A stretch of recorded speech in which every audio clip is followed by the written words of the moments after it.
Nina. Thanks so much for joining me today. Today I have the pleasure of joining one of my crafty friends, Julia Altermann, as she celebrates the passing of 10,000 YouTube subscribers on her channel. So big congrats to Julia. Julia has put together a fun blog hop featuring some of her favorite designers, and I'm so pleased to have been able to take part in it. Today I'm going to be sharing a collection of cards with you featuring one die set that I'm going to be showing you 3 different techniques on how to use it. The die set is the Fanciful Poinsettia Ornament die from Memory Box. This came in the Simon Says Stamp Masterpiece Box collection, along with this Hero Arts Cardinal Layering stamp set. I'm not going to be using the cardinal, but I'll be using some of the images that go with it to create a card that was very popular when the Simon Says Stamp Masterpiece collection blog hop happened about a week ago. I got a lot of requests for people asking how I created that, so I'm going to go ahead and show you how I created that particular card and 2 other ways to use the poinsettia die to create some really fun cards. So here's a replica of the card that I created originally. For the most part, it's pretty much the same. I changed up the colors slightly and also changed up a couple of the elements like the sentiment, but for otherwise, it's pretty much the exact same steps. I started off by taking a piece of white cardstock and my Fine Tech Gold watercolors and pouncing a shimmery background onto the right-hand side of the card. Now the reason I used cardstock over watercolor paper is because I wanted to have the texture that the cardstock gives. Just remember that you don't want to use a lot of water when you're using just plain cardstock.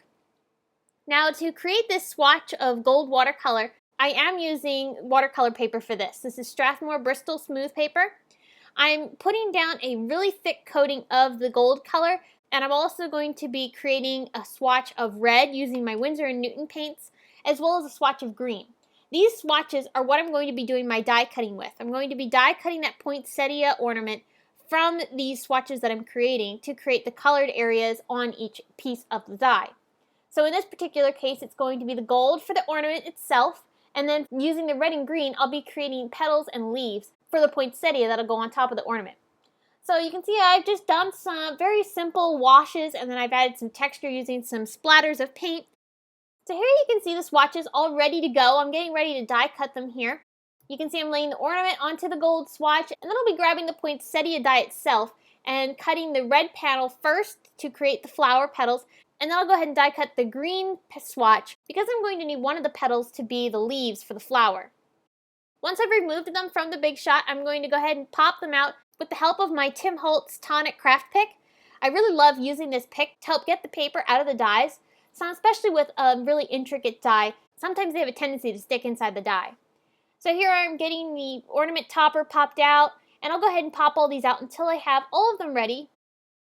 Here you can see I've got them laid out on my desk, and I'm going to start layering them together to create my poinsettia. So I applied a bunch of adhesive onto the ornament. I'm going to start laying the flowers and leaves on top of each other.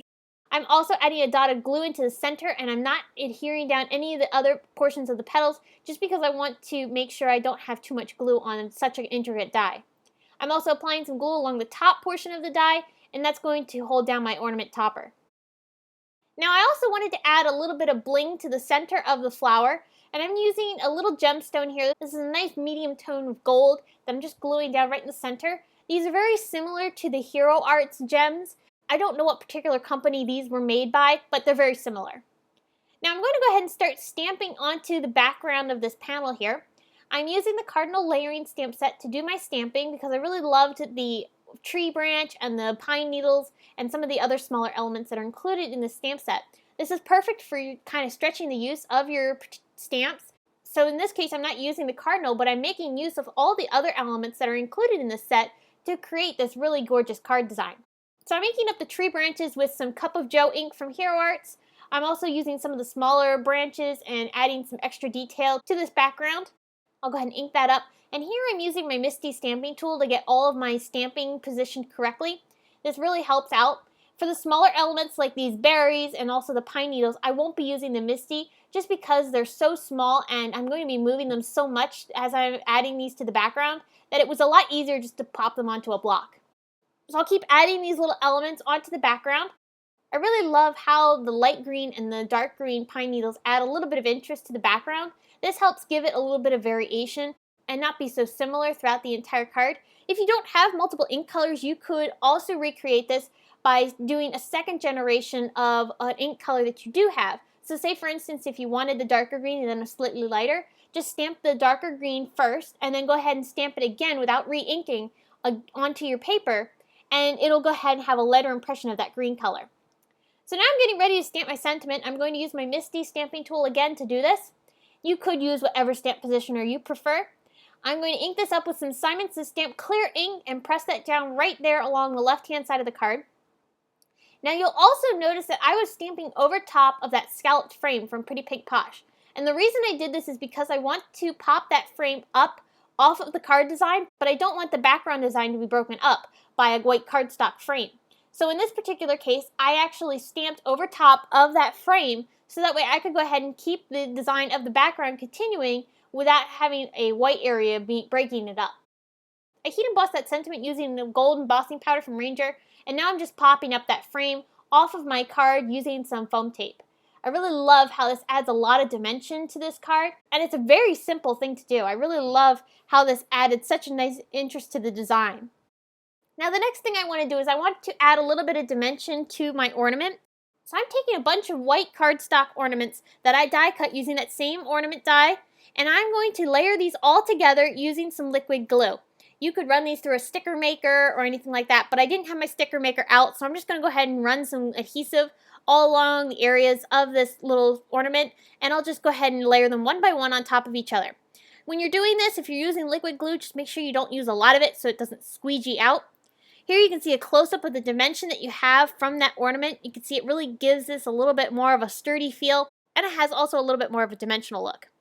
I also added some bow wire along the top of the ornament to give it a little bit more of a fancy touch. You can see I'm just fiddling with the bow here to get it perfect. And then I'll go ahead and add a second piece of bow wire to the back side. I just adhered it down with a piece of foam tape because I'm actually going to be popping this up, and that was just less adhesive I had to use to hold it together. I'll go ahead and lay this over top of my panel, and then I'll just go ahead and tuck that piece of bow wire around the back side, and that holds it together. Okay, so now it's time to move on to our second card. Here I've got a card that I created by die cutting this panel. This is a piece of red cardstock over and over using that poinsettia die. This created a really gorgeous pattern for this particular card. I actually kind of thought of this by accident. When I was doing some die cutting for the third card that you'll be seeing, I saw I had this really cool background. And I was like, oh my gosh, that would make a really fun card. So here you can see I just moved the die around as I was die cutting this. It was very simple to do. It ran through my machine a lot of times, but it was definitely worth it. I love the beautiful design that it creates and a very graphic and fun feel to the card. Now I want to go ahead and pop this up off of my card. You could adhere it straight down for something a little more flat, but I wanted to have that recessed look. So I'm going to be taking a bunch of foam tape and I'm going to cover this entire thing with foam tape. This took longer than it did to die cut it, but that, again, it was worth it. I love the look of it. And I think this really adds a really fun touch to the background and helps it have a little bit more of an interesting feel.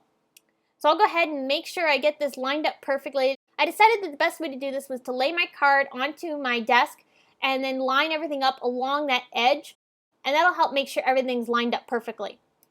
So I'll go ahead and press that down good until I have it nice and adhered. Next, it's time to work on my sentiment. So I'm going to be stamping this onto some vellum. I want to keep this card very simple because there's so much going on in the background. I don't want to distract from it. So I'm going to be using the luggage tag alphabet stamp set from Hero Arts, and I'm going to stamp the words peace and joy onto the vellum. I'm going to ink it up with some Simon Says Stamp clear ink, and I'm going to start creating my sentiment. I started off with the and joy words, and I'll go ahead and press that down good. You could use, again, your stamp positioner here. I just grabbed my block because it was handy. Once I have that stamped down, I'm going to go ahead and heat emboss this with some white embossing powder. I want the sentiment to be two-toned just to kind of give this a little bit more of an interesting feel since the card is going to be so simple. I'll go ahead and heat set that, and next it's time to work on the next part of the sentiment. Now because I only have one E from this stamp set, I'm going to lay them all out, starting with the P, E, A, and then I'll put down the C. Now I also need another E on the end, but because I want to make sure that the spacing is going to be right, I'm going to remove the E from the center area, and I'm going to position it on the other side of the E. This will make sure that the width of the word is the exact size that it's going to be once it's all finished, and all I have to do is just stamp that E right between the P and the A, and this will make sure that my sentiment is in the perfect position as I stamp it with the words and joy. So here you can see, because I have that E on the end, it really helped me make sure that the sentiment was centered with the words "and joy." Here you can see I'm bringing in that letter E. I'll just go ahead and stamp that down. Sorry about my head. I had to make sure I was getting this lined up right. I'll just stamp that down right between the P and the A, and that'll be good to go. And then I'll go ahead and heat set this using some gold embossing powder. I love how the white and gold really match so nicely together, and this really creates a really classy look to the sentiment. Now it's time to cut this out. I wanted to do some fussy cutting to kind of accent the letters and kind of make sure that they were the focus of this particular card design along with the background. So I'm going to trim them out using my fine tip scissors. And once I have that cut out, I'll go ahead and adhere that down right straight onto the card base. And I just laid that flat down. You could pop it up if you wanted to, but I wanted to make sure that this card was fairly easy to mail. Alright, so now for our third card. So here you can see I used those red die cut flowers to create this card. I also die cut a bunch of green cardstock pieces as well. And what I did was I actually did some Copic shading to these cardstock pieces to create a little bit more dimension. So I'm bringing out my Copic markers here, and I'm flicking color from the center of each petal towards the tips. This is creating a little bit more of a dimensional look to these leaves rather than being flat. However, if you don't want to bother with the Copics, or you don't have Copics, you could use other mediums such as colored pencils, or you could even die cut it from watercolor paper like we did earlier. However, I wanted to have that detailed dimension, so I'm going to go ahead and add that shading just to make sure I can get that look. So I used dark green for the green leaves, and I also used a lighter green for the lighter green cardstock petals. And then I'll use a red marker here to go ahead and add some shading to the red petals as well. I'm going to layer them together using the same method that I used on the first card, just applying adhesive to the center and layering them on top. And I really love how dimensional and gorgeous these poinsettias are once you've layered them all together. After I layer them all together, I'm adding some of those same gemstones to the centers. I really think this finishes off these poinsettias beautifully. So I just pop them into the center of each flower, and then I'll go ahead and start working on the background that these will be sitting on. I wanted to create a wreath, so I took that same branch from the cardinal layering stamp set, and I curved it, and I'm going to stamp it into a circle. If you curve it just right, it creates the perfect circle by stamping it 3 times. It was absolutely perfect. Next, I wanted to add some greenery using the pine needles, so I'm just going to go ahead and stamp these all around in a very loose and organic fashion, just kind of placing them wherever. And I'm not worried about it being balanced perfectly. I'm going to try a little bit, but for the most part, a real wreath isn't that perfect. So I wanted to create that same type of feel by not having it be a perfect full wreath. After I've added the greenery, I'm going to take some berries and fill in some of the spaces. I didn't ink up the berries all the way. I inked them up about 3/4 of the way down the berries, starting at the top. I didn't want that stem, so that was the reason why I did not stamp the full berry cluster. After I stamped the berries, I'm going to start layering my flowers onto the card. I just took some adhesive and plopped it down onto the card where I wanted the poinsettia to be, and I just laid them in. You don't need a lot of glue to hold them down. Actually, the more glue you have, the more likely it's going to squish out from underneath the flowers, and we don't want that. So I'm just using a small dot, and that's going to hold them down perfectly. You could also pop these up off of the wreath, but I wanted to make sure that they were laid down flat, so that way, again, it was easier to mail. So now it's time to add my sentiment. I'm taking the painted faith die from Simon Says Stamp, and I die cut it from some foil cardstock from Silhouette. This is actually printable foil that you can use with your Silhouette Cameo, but I love using it for foiling accents on my cards because I don't have to bother with a laminator and having the foil. I really think this adds a really nice classy touch, having that foil feel without all the extra fuss. I'm going to lay this onto a piece of Neenah Desert Storm cardstock. This is just a card base that I cut to an A2 size. And this panel is a stitched rectangle die from Simon Says Stamp. I just die cut that before I did my stamping. And I love how this card finished off. It really is gorgeous. So here's a look at all the cards I've created using that poinsettia die as the focus for all of these cards. This poinsettia die is still available in the Masterpiece Box collection. The Masterpiece Box has all sorts of different products from a variety of manufacturers that are available in limited quantities until later in the year. So if you want some of the products that I've used in this video that are part of the Masterpiece Box, make sure you grab them now. Otherwise, you'll have to wait towards the end of the year to be able to get them. As of Monday, July 25th, there are still boxes available, and I'll have a link down in the video description and over my blog at where you can get this box. So I hope you've enjoyed this look at how to create 3 different cards using one die set. If you have any questions, please leave them in the comments section below.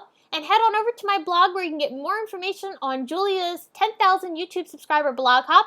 Thank you so much, Julia, for having me as part of your hop. I'm really excited that you've passed this amazing milestone, and I know you'll have another one coming up very soon.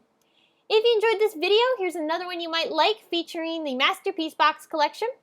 Please give this video a big thumbs up, subscribe to my YouTube channel, and you can connect with me on social media at Facebook, Instagram, Pinterest, YouTube, as well as my blog. Thanks so much for watching. We'll see you again soon.